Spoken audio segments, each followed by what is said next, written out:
ನಮಸ್ಕಾರ ಕರ್ನಾಟಕ. ಏನ್ ಗುರು, ಬೆಳಿಗ್ಗೆ ಬೆಳಿಗ್ಗೆ ಪ್ರೋಮೋ ನೋಡಿ ಸಿಕ್ಕಾಪಟ್ಟೆ ಬೇಜಾರಾಗೋಯ್ತು. ಲಾಸ್ಟು ಸಂತು ಪಂತು ಉಳ್ಕೊಂಡಿದ್ದಾರೆ. ಇವರಿಬ್ರಲ್ಲಿ ಒಬ್ರು ಮನೆಗೆ ಹೋಗ್ಬೇಕು ಅಂತ ಸುದೀಪ್ ಅಣ್ಣ ಹೇಳ್ತಿದ್ದಾಗ ನನಗೆ ಬೇಜಾರಾಗೋಯ್ತು. ಅವರು ಸಿಕ್ಕಾಪಟ್ಟೆ ಅಳ್ತಿದ್ದಾರೆ. ಬಾಂಧವ್ಯ ಅವರಿಬ್ರದ್ದು ತುಂಬಾ ಚೆನ್ನಾಗೇ ಇತ್ತು ಆ ಮನೆಯಲ್ಲಿ. ಆದ್ರೆ ಬೇರೆಯವ್ರ ಬಗ್ಗೆ ಸಿಕ್ಕಾಪಟ್ಟೆ ಮಾತಾಡ್ತಿದ್ರು.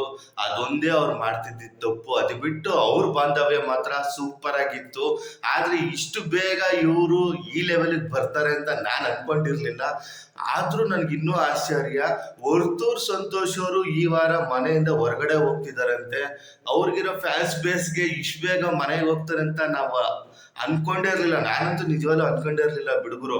ಆದ್ರೆ ಇಲ್ಲಿ ಏನಂದ್ರೆ ಬಿಗ್ ಬಾಸ್ ಏನ್ ತೀರ್ಮಾನ ಮಾಡುತ್ತೋ ಅದೇ ಅನ್ಸುತ್ತೆ. ಇಲ್ಲಿ ಜನಗಳು ಓಟ್ಗಿಂತ ಬಿಗ್ ಬಾಸ್ ಮೈಂಡ್ ಗೇಮೇ ಸಿಕ್ಕಾಪಟ್ಟೆ ಜಾಸ್ತಿ ಅನ್ನಿಸ್ತಾ ಇದೆ ಈ ನಡುವೆ. ಅಂತೂ ನಮ್ರತಾ ಹೋಗ್ತಾಳೆ ಅಂತ ನಾನು ಅನ್ಕೊಂಡಿದ್ದೆ. ಇದು ನೋಡಿದ್ರೆ ಎಲ್ಲ ಉಲ್ಟಾ ಆಗಿ ವರ್ತೂರ್ ಸಂತೋಷ್ ಅವರು ಮನೆಗೆ ಹೋಗ್ತಿದ್ದಾರೆ. ಸಖತ್ ಬೇಜಾರಾಗ್ತಿದೆ ಗುರು. ಈ ಒಂದು ಪ್ರೋಮೋ ನೀವು ನೋಡಿದ್ರೆ ನಿಮ್ಗೇನು ಅನ್ನಿಸ್ತು ಅದನ್ನ ಕಮೆಂಟ್ ಬಾಕ್ಸ್ ಅಲ್ಲಿ ತಿಳಿಸಿ.